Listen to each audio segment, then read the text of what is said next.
Good afternoon. My name is Lisa, and I have the unique opportunity to work across two teams as both a senior disability advisor with student disability and accessibility, and as a counselor with counseling and well-being at Griffith University. In student disability and accessibility, I work with Kathy East, and it is our passion to raise the importance and incorporation of accessibility and inclusive practices for everyone. Today, I would like to share with you some of what we've done at Griffith University to embed and promote a well-being and inclusion. And hopefully there are some good ideas for you to use or to open the conversation to share and discuss with us. Let me first begin by acknowledging the traditional custodians of the land on which we meet and pay respect to elders past, present, and emerging, and extend that respect to all Aboriginal and Torres Strait Islander people. At Griffith University, we have 5 main campuses, and I would like to recognize the traditional owners of the land, the Yurungabal, the Yugara, Yagara, Turrbal, Yugambeh, and Kombuberri peoples. Let me begin by first setting the stage. Imagine you are Alex, studying a double degree in business and law, and you are so excited that you have finally made it to university and now all your dreams will come true. But suddenly you find that university is very challenging for you. The same strategies that have helped you in the high school are not seeming to help you at university. There are no daily timetables to follow, and you don't know how much time to invest in each of your studies. You feel like your lecturer is talking an alien language sometimes, and you have no idea what information to put down in your assignments. You have not done well with an assignment, but the feedback makes no sense, and you don't know how to improve. You're not quite sure what's going on with you, but you have this trouble sleeping, and sometimes you wake up in a jolt, and your heart is racing. And you're becoming less interested in things you once found fun and continuously worry about whether you will pass or if there are even any job opportunities for you when you graduate. Then the coronavirus pandemic hits, and now you are forced into studying online and feel even more disconnected from your studies. The more you fall behind, the harder it is to catch up. You procrastinate and then panic when the deadline looms, feeling defeated. Nobody seems to understand, and when you reach out for help, you are told to just try harder, and you begin to feel ashamed for feeling this way and for failing. Wow, sounds horrifying. Actually, Alex is a typical student. A study of nearly 6,500 students at 2 major Australian universities found elevated levels of generalized psychological distress in 84% of the participants, where only 29% of Australian population samples report such levels. So it certainly sounds like something about university studies is contributing to that high level of distress.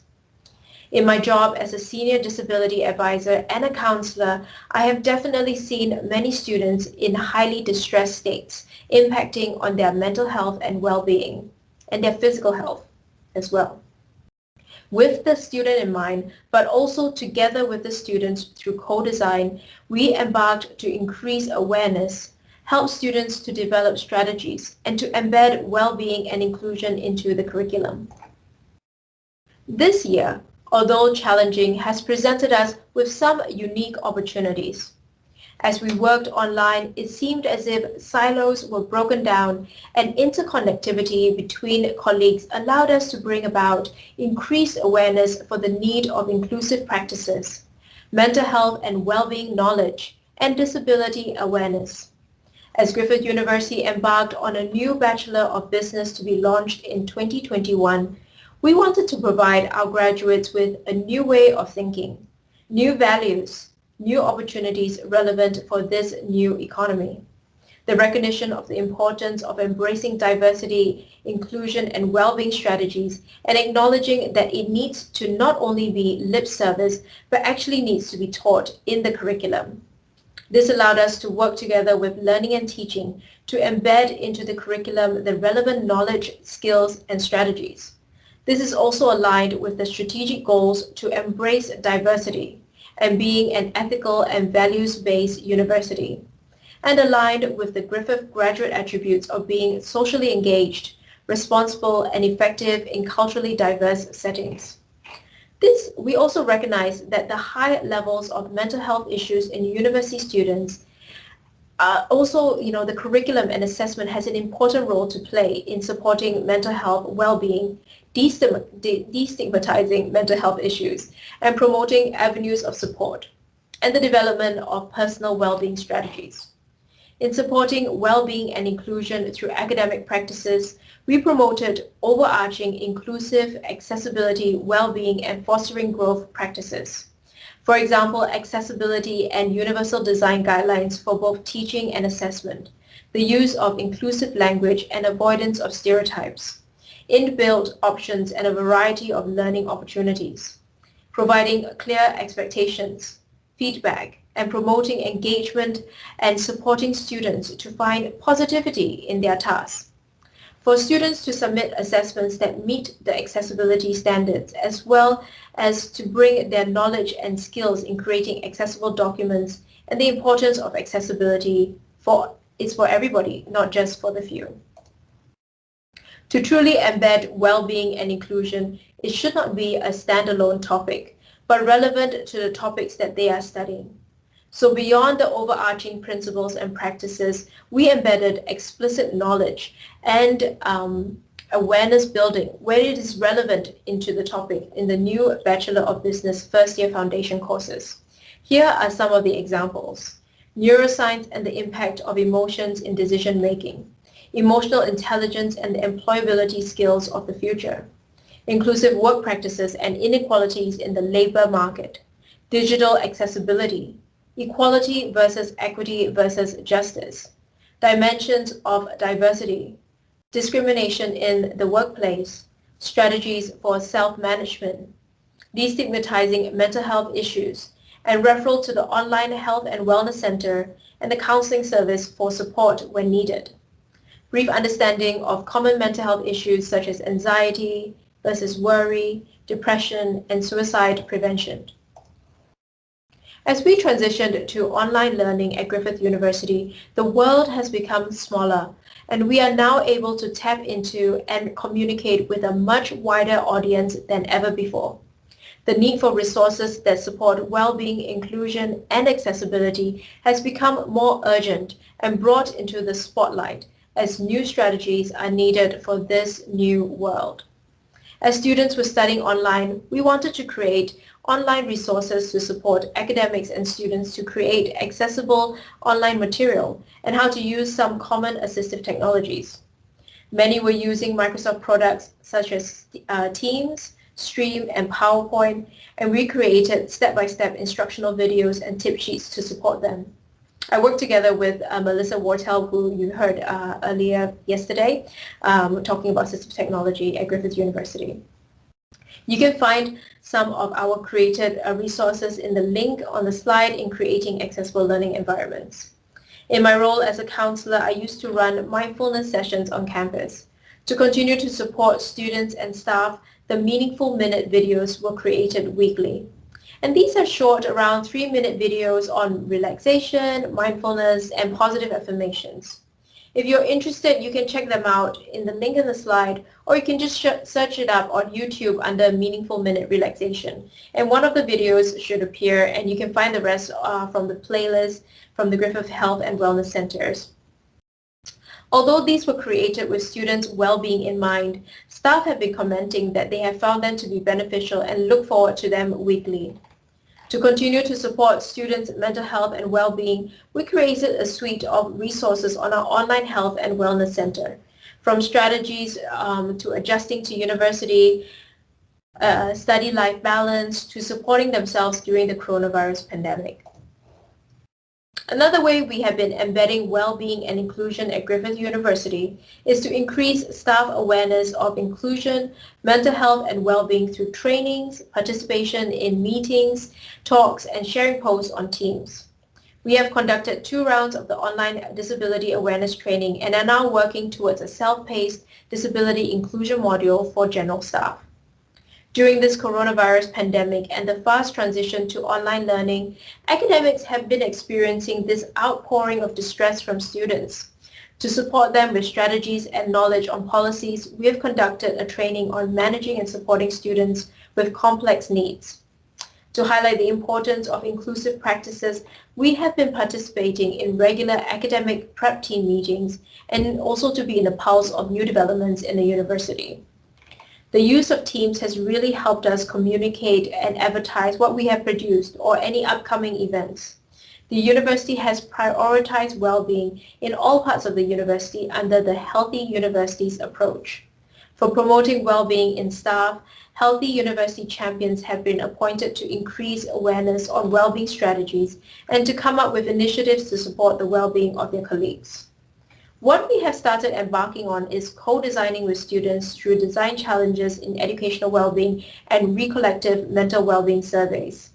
Every data point is someone's lived experience, and including student voices meaningfully ensures that the result is relevant and it also meets the needs of the students. So student co-design is crucial, and we will continue to use this collaborative approach both internally and externally. These initiatives have worked towards putting well-being and inclusion on the map, increased buy-in from staff, and hopefully will continue to increase well-being and inclusion for all our students and colleagues. So back to the story of Alex. In this environment of disability, mental health, and inclusion awareness, he feels a little bit more included and with less stigma, and is able to understand his own mental health with strategies to support his well-being and knowledge on avenues for support. With this awareness and reduced stigma, hopefully more students are encouraged to identify their needs and seek support. I think the hope is that with the embedded relevant knowledge in mental health, well-being, and inclusive practices, co-designing with students, and the inclusive approaches of staff, the students will be able to succeed, thrive, and flourish. They will be able to truly enjoy the university experience, which will develop themselves both professionally and personally. And when they graduate and embark on their careers, that they bring with them these skills, tools, and strategies to continue to take care of their well-being and be a socially responsible citizen. I do think that we have a long way to go, but this is a good start. And if you need to contact me, here are my contact details. Please feel free to contact me at lisa.chiang@griffith.edu.au if you have any questions or you want to just share some of your strategies and discuss with me. Thank you. Celine has made a comment that I like the idea of co-designing with students. What products, i.e. programs or assessment types or curricular approaches have been co-designed? So what's been happening is in educational well-being. They have a group of students, student mentors, and sort of select students that have been sort of chosen to join into this group, and also by sort of electing themselves to join in to sort of design some products for students around educational well-being and also the importance of inclusion. And that's still in the progress of being designed, but hopefully working towards a website for students created by students on how to take care of their educational well-being. And that hopefully is embedded onto our online health and wellness center with a lot of the stuff that's created by staff. What we've also done, the Recollective is the Recollective survey tool is used to sort of survey students on mental health and well-being and the knowledge of the services that we have and ways that they would like to know about our services and mental health and well-being especially, and you know whether it is incorporating into their lectures or on the different avenues on social media, how would they like to find out that information. So that's underway as well. The co-designing with students is a relatively new thing that started towards the second trimester this year. So that's a lot of the projects are still ongoing. That's brilliant. Tracy would just like to hear a little bit more about the online module for staff. Can you just get a little bit more about it? So we are still in the midst of working that out. Hopefully, I'm working with Melissa Wartell on that. We did the online module that was delivered through Teams, like we're doing now in the conference with, staff joining in, asking questions, interacting, like a workshop. But what we want to do is that online self-paced module that's specific to Griffith University, so that staff are aware of some of the things that, impact on our students and ways to be inclusive. So that's what we are working on currently. So hopefully to host that through like some of the other trainings that we have that are not mandatory for staff, but encourage staff to use. So, yeah. That's brilliant. Oh, well, thank you so much. We haven't got any more questions now, but it's great people are writing some comments that I can help wrap up this session. And Anna's kind of said it's quite succinctly, it's great to hear students' voices informing your approaches and our approaches, which is fantastic. So thank you, Lisa, for sharing that. It was absolutely wonderful. AdSet will be back in touch so we can actually get some further information as well, so we can showcase it. Great.